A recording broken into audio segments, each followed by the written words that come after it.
1,614 days ago, exactly January the 15th, 2019, I first sat down to meditate.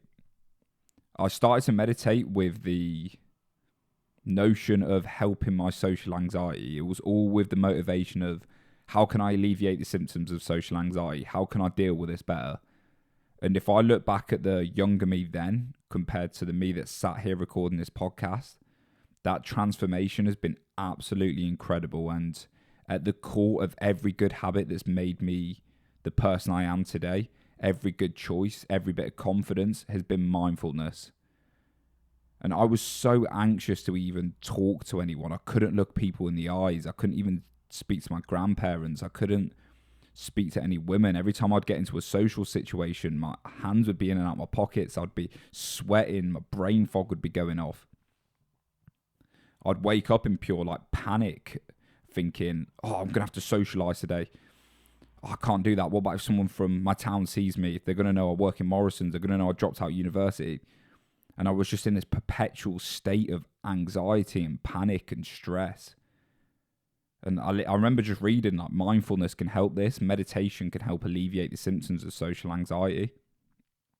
And I was that desperate for an answer that I was like, I just have to give this a go. I'll just sit down and meditate. And 4.5 years later, I'm sat here recording this podcast, helping other people come to the realization that mindfulness is key. And I'm so grateful for that young Alex who sat down and meditated. And I think every good habit that has helped me, going to the gym, building relationships, being confident in myself, everything good that comes from my life now, at the core of it has been mindfulness.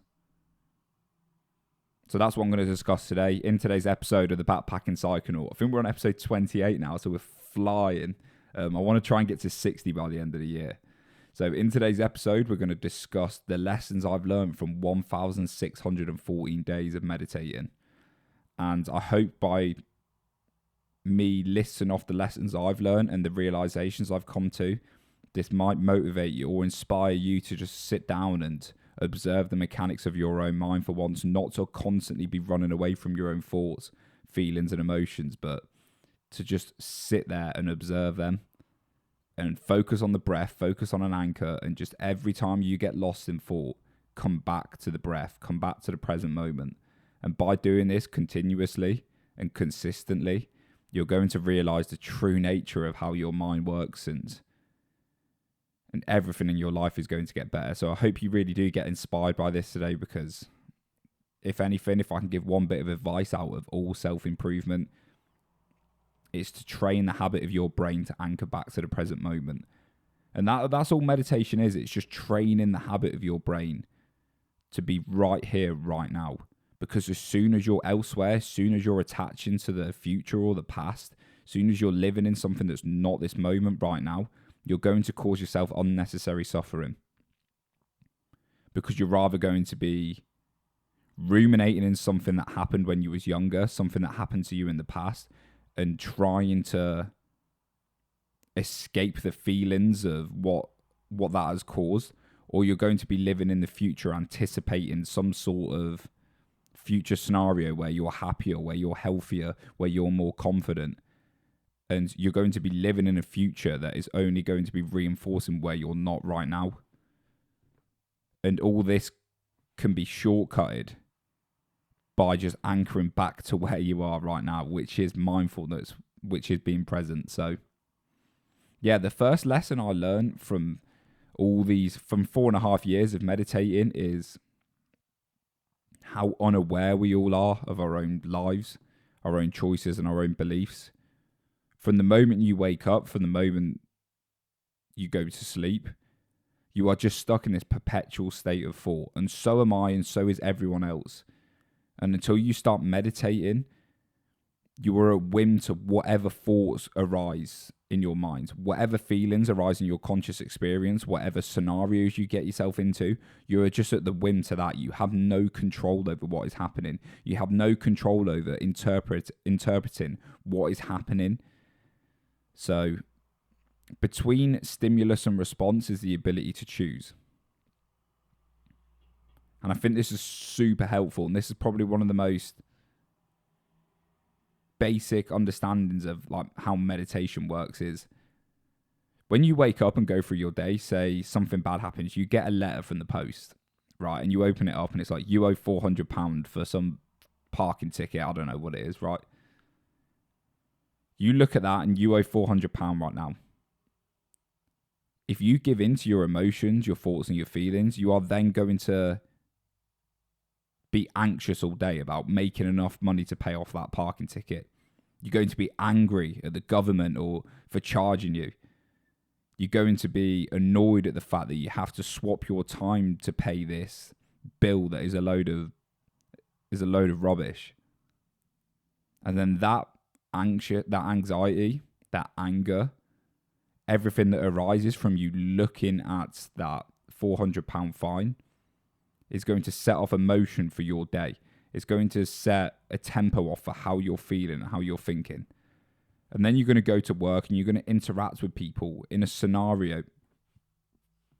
You're going to interact with people in a manner that is linked to that anxiety because you have reinforced it. You have reinforced that anger. You've attached to that feeling, that thought. And then that's going to influence the rest of your day. Then you're going to be more easily given into your emotions. You're going to maybe like binge eat out of anger and out of shame. You're going to be anxious with people because you're not right there in the present moment because you're thinking about the fine you've got to pay. And these little scenarios that happens in our day can really impact the way we think and feel. And without the ability just to stop and observe what's going on in our minds, we're constantly giving into these thoughts and feelings. And this happens every day, day in, day out. If you're not meditating, if you're not mindful, you are constantly in this perpetual state of thought and feeling. There is no break in between it. There's just one stimulus that is evoking a response. A stimulus, response, stimulus and response. And there's no choosing in between. There's just stimulus and response. But the first moment you have of increasing the gap between stimulus and response, you see, whoa, a stimulus has happened. I've just seen a pretty girl. I've just seen some friends I know, and anxiety has arisen. But I can respond in a different manner. And I can observe this anxiety. I can watch it, let it go, and then I can go and choose to be productive in that social situation. I can choose to speak to that pretty girl. I can choose to interact with that social situation in a happy manner. I don't have to revert from the situation. I don't have to run out of the fear of my anxiety. I don't have to go into that social situation with anger, trying to impress people or being scared. I can choose how I want to act. And the more you meditate, the better you're going to get at that. The more the gap between stimulus and response is going to increase. And that's been the biggest thing for alleviating my social anxiety and just my mental health problems in general. I used to always avert from social situations. So I'd see someone in Morrison's and that would be someone I knew from school or I knew from my football team or whatever. And the first thing that would come in my mind was, you've got to run. You've got to hide. You've got to go back to the chiller and make sure they don't see you because they're going to know you're working in Morrison's and you're not achieving anything and you dropped out of university and they're going to know that. And if you get into the social situation, your heart rate's going to increase. You're going to make yourself look like an idiot. And the more I started meditating, the more I started realizing that, all right, this is just my body's mechanisms kicking in to get me away from the social situation. I've habitually made choices to avert from these situations, so my body is just acting on what it knows to do. But when I can observe that, and I got really the insight into, right, my body wants to run away, but I'm not my body. I'm not what my body tells me to do. I am this observer up here. I am some conscious, sentient being that can watch what's going on right now and still make the choice. And then I would actually go and talk to the person. And by process of just not listening to my habitual way of being and going and making the choices, I started overcoming my social anxiety. I started building confidence. I started gaining insights into how I can overcome scenarios instead of constantly being at mercy to what's going on. And that's the biggest thing I've learned from meditation is you don't have to give in to your thoughts, feelings, or emotions. They are just things that arise in your conscious experience, and there is this conscious observer behind these thoughts, behind these feelings. There is someone observing them. And the more you meditate and the more you're mindful, the more you increase this observer. You train the habit of your brain to be better at observing and doing what it wants to do instead of what it's been trained to do. And everything's a habit. Everything from the way you interact with people, from the way you interact with the world, what you do when you wake up, the first thing you think and feel, all of that is being trained by habit. It's being trained by you reinforcing that thought, reinforcing that belief. You constantly doing the same things over and over again, you're going to get the same results. But until you can break away from doing that same thing and act in a different manner, nothing's going to change. So the more mindful you are, the more chances you have to break away from that and do something differently. And that's the biggest thing I've learned from meditation. Another big insight I learned, which was really interesting for me, was I spent my whole life trying to be somebody. And what I mean by this is like I would constantly be trying to impress people. I had this idea of who I wanted Alex Rogers to be. And I would always go into social situations. I would always do things to try and live up to this person I thought I was, or I wanted to be, this person I wanted people to perceive me as. In every action, every thought, every belief was in constant pursuit of becoming this popular version who people think is so cool. Like, people need to like me. Every action I did was in a line with that. And I started to realize that this was just a persona that I've created. The more I meditated, the more I realized that like I'm just suppressing my authentic self. And all I'm doing is trying to impress others and build this ego, build this persona that is Alex Rogers, that outwardly looks absolutely fine. But inwardly, I knew on a deep level was so insecure and so anxious. But I thought I could hide this by creating this outer persona. And I realized in this pursuit of me trying to be somebody, trying to be this idealistic version of Alex Rogers, I lost who I was, and I was actually creating myself more anxiety. I was just reinforcing the fact that I'm not good enough, and the person I am is someone that should be ashamed of. The more I tried to act out in a manner that was not me, the further I got away from happiness and fulfillment.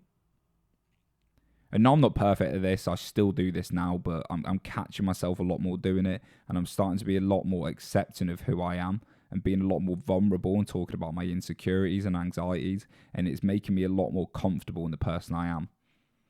But the longer you try to be somebody, the further you're going to get from who you are. And this is what meditation teaches you. It teaches you that when you look deep inside yourself and you observe who you actually are,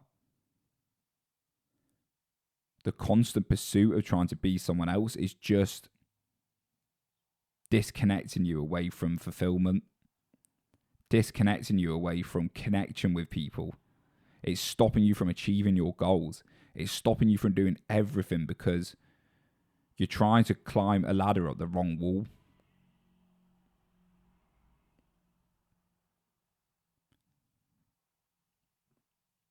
It's really difficult because, like, obviously we have these personas and we want to outwardly impress others naturally due from the evolutionary psychology of our brain. Like, we're social creatures, and through a process of evolution, we have evolved certain mechanisms to want to be, to fit into tribes and to have people liking us, because that is going to give us a greater ability to pass on our genes and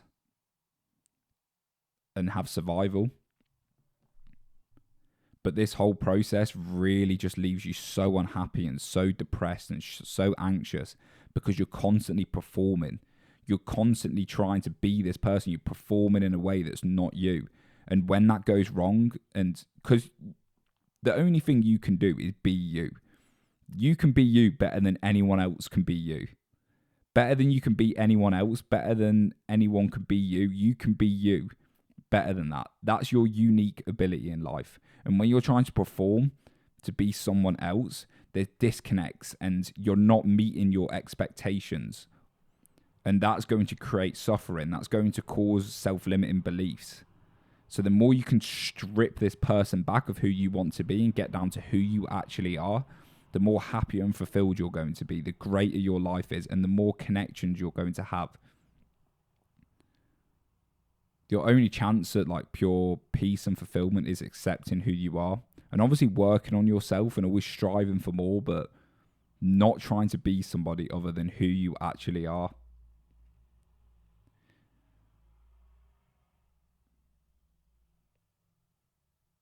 And then another thing I learned from meditation, which a lot of this has come from reading Buddhism as well, is who even are we? So I've been saying this whole time, like, come in who you are.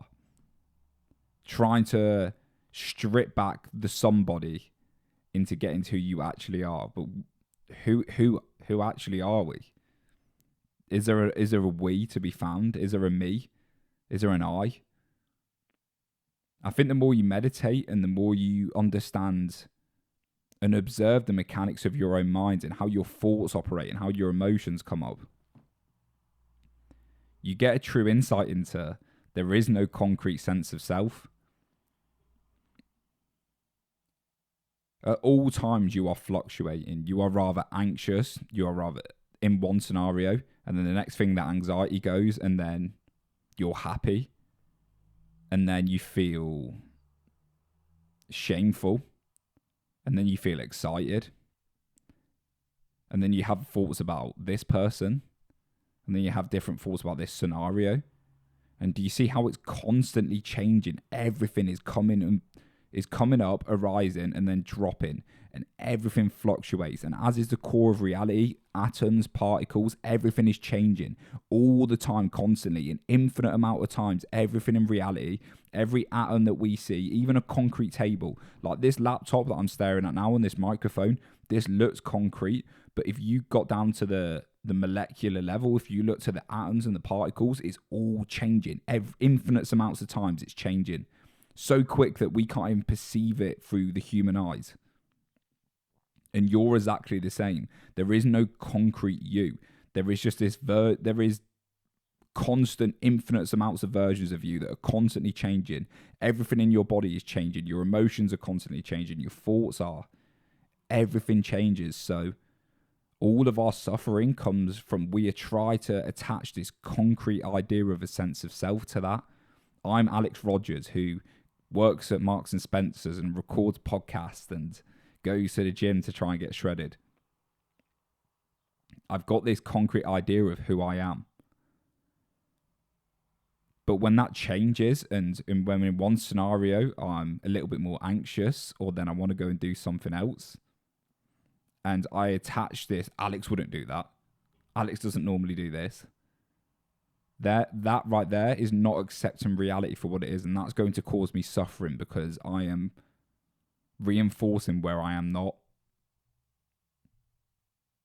I hope this is making sense for people, because as the Buddha said, or maybe not the Buddha, but this is derived from the Buddhist teachings, the idea of a sense of self cannot be intellectualized. It can only be experienced. And the way the mind works for me, which is really interesting, is like our common understanding of how the mind works is we have our consciousness, and then we have this subconscious. And in this subconscious, there is like thoughts, beliefs, and it's all one union. It's all one together. This unconscious is like a thing. But when you start meditating and you really start watching how your mind works, you realize that there's like modules in your mind. There's different personalities and characters that react differently to scenarios and situations. And it's all fluctuating. They're all fighting to get to your filtered through your ego and be at your conscious experience, become you. All these modules are constantly in flux. There's an anxious version of you. There's a hungry version of you. There's a you that gets angry. And that's why when you get anxious, you see the world from the eyes of someone who's anxious.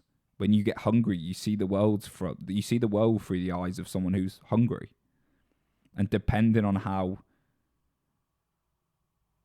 many foods available, what people are around you to trigger your anxiety, your emotions conflict with that. So it's really interesting when you can just sit back and realize all of this stuff is going on in my mind, but behind all this, there's someone watching it. There's someone realizing that the hungry me has just come out. There's someone realizing that the anxious me is there. And this anxious me has just set off my increased heart rate. And now I've got beliefs and thoughts coming up about who I am as a person. And all this has come from an external scenario and my interpretation from it. We attach to thoughts all the time. And the more we attach to thoughts, the more we reinforce that we are them. And this causes suffering, and this causes that anxious version of you, or that depressed version of you, or that narcissistic version of you to be reinforced and have a more concrete idea of what it is.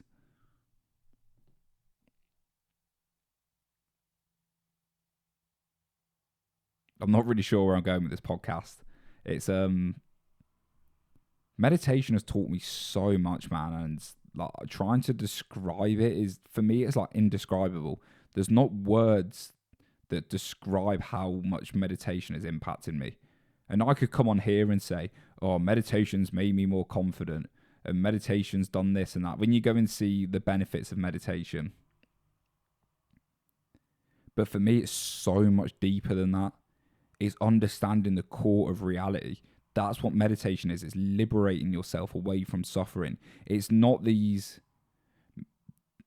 benefits that are material. It's not these self-serving benefits. It's not it's not the surface value benefits that you're after. Meditation can help you concentrate more. If you want to focus on your business more, then yeah, meditate. That's going to help you. It's going to help you massively, being able to just sit there and concentrate on one task. Meditation is going to increase your ability to do that massively. Meditation is going to be able to make you more confident, because you're going to realize that you're not your anxious feelings or your thoughts, and it's going to help you make more choices to build confidence. But it's so much more than that. There is this divine reality that's going on. We're the core of it. We're all one. Everything in reality is one. It literally is. We're all core. We're all this flux of atoms and energy. And somehow we've got this attached, this concrete sense of self on top of it that has dissociated us away from that. And the more you meditate, the more you can observe what we actually are, what actually is, instead of what we think. And like our interpretations, like all we have is our interpretations, right? So the way we see the external world, the material world, is through the eyes of what we think is true and what we believe, right? And that comes from our past experiences. It comes from societal programming. It comes from the influence from our friends, our parents. And we see reality in this clouded way through our own perceptions. But then everyone's got that 8 billion times over. That has happened to everyone, where they've been programmed through their own experience, through societal programming, through the influence of their friends and their parents, and they all see reality a little bit different. But at the core of that, what we all have in common is that one reality that we're looking at in a foggy way, that we're looking through our own perceptions. There is actually one reality there. And that is the core reality. That's the oneness that is true. And the more you can meditate, the more you can strip back your own perceptions, the more you can realize that I'm seeing the core reality in a faulty way. I'm seeing reality through my lens of programming.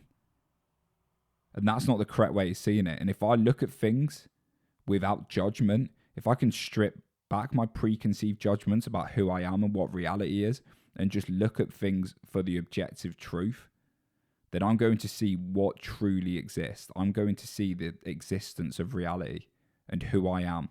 And I'm going to see that there is no difference between me and the person across from me.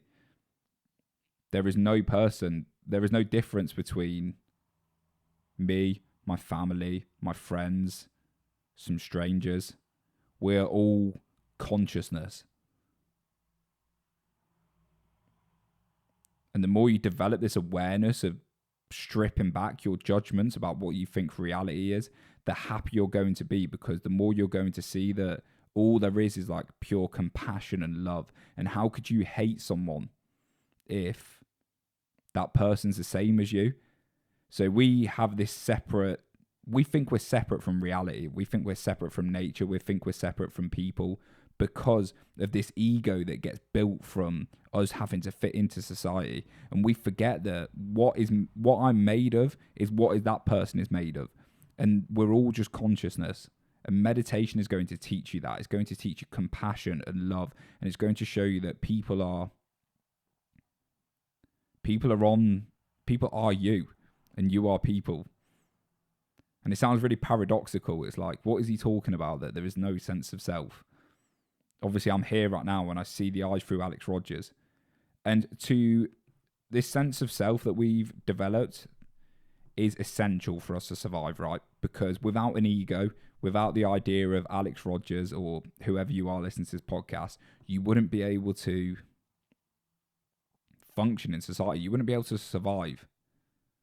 So ego's a tool, but it's not you. It's a tool to be used. And when this ego becomes you, when you attach to this ego, which we all are, we're all attached to this ego, this is when suffering happens. And this is at the root cause of everything bad in the world.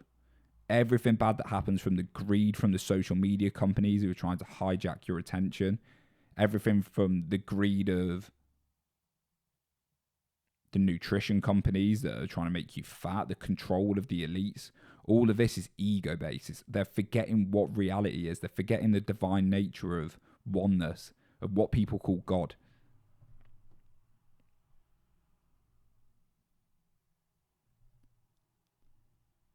With this podcast, I was going to give just the benefits of meditation, like the benefits I talked about before, like the face value benefits, but it's given me so much more than that. It's given me compassion. It's given me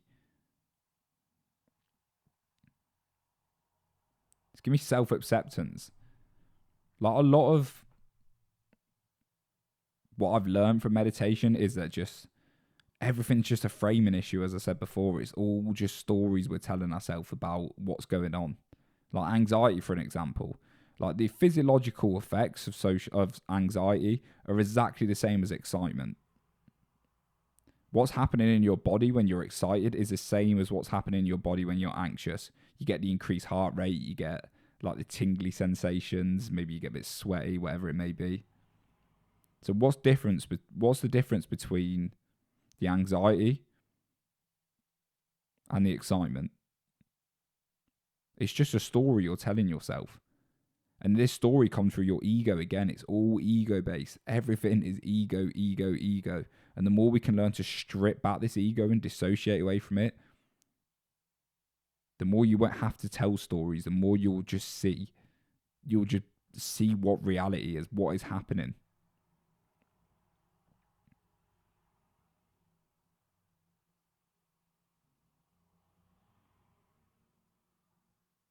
Just being okay with being me has been the biggest blessing for meditation. Like, I never thought I'd be able to sit here in front of all these people. Not that loads of people listen to my podcast, but there's about 50 people an episode, maybe 35 to 50 people. And like, when I talk to people, I'm so open about talking about who I am and my insecurities and my anxieties. And I never thought I'd be able to get to this point. And it's all through meditation. From that meditation retreat especially, I learned the power of just speaking who you are and being who you are and not worrying about what other people are thinking. And through that, I've been able to connect deeply with so many more people. I've been able to free up parts of my mind that I didn't think were possible. Productivity has become tons easier because I'm not holding myself back. I'm not held back by these prison bars of my ego. Like, I'm just me. And that me sometimes is anxious. That me sometimes is afraid. That me sometimes can be unproductive. But that's fine. I don't have to be anyone else. I'm just me. I can't be anyone else. All I can be is me. And all you can be is you. You can't be anyone else. Stop trying to attain this idea of someone else. Because you're a unique individual and you are fine as you are. That's not saying don't strive to improve and don't improve who you are, but don't try to be someone else. And that is the one thing I've learned from meditation.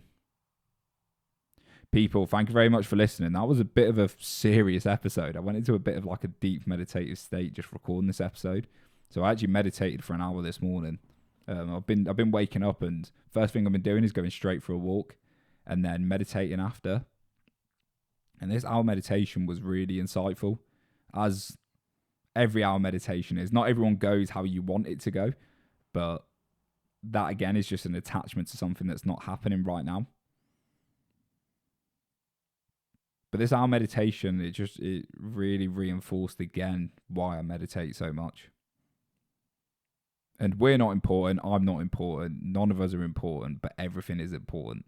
So look after yourself, meditate, people, and just show compassion to and love to people, because it sounds cringy and it sounds all hippie, but that's all we have. And people just want to be loved, mate. Honestly, like, if you just show curiosity and be interested in people and like give them attention and time, you will go such a far way in life, and your life will be enhanced by that. Stop trying to impress people. Stop trying to get people to think you're this certain person, because it doesn't matter. People don't want to see that. You think that you think no, it doesn't make sense. You think that people want to see that. And there's a really interesting quote by a guy called Charles Tooley, which is, I'm not who you think I am. I'm not who I think I am. I am who I think you think I am. And our idea of a sense of self, of who we are, comes from what we think other people are perceiving us as. So the idea of a sense of self is just a pure illusion, because it's only a projection of what we think other people think we are. And you can never win in that scenario, because how do you know what the other person's thinking of you? You don't. That's just a projection in your own mind. That's just an idea that you've got, that you think this person is perceiving you that way. So stop trying to impress people. Stop trying to be somebody, because you don't know what that person thinks of you, and you can never know. You can never control that. So just do what's truth to you. Whatever's truthful and whatever feels right to you on a deep level, beyond the surface level of trying to impress people, whatever sits right with you, whatever you know is truth to you, be that to you, the best of your ability, because that's where true fulfillment and happiness is going to come. Right, thank you very much for listening, people, and I'll see you all in the next episode.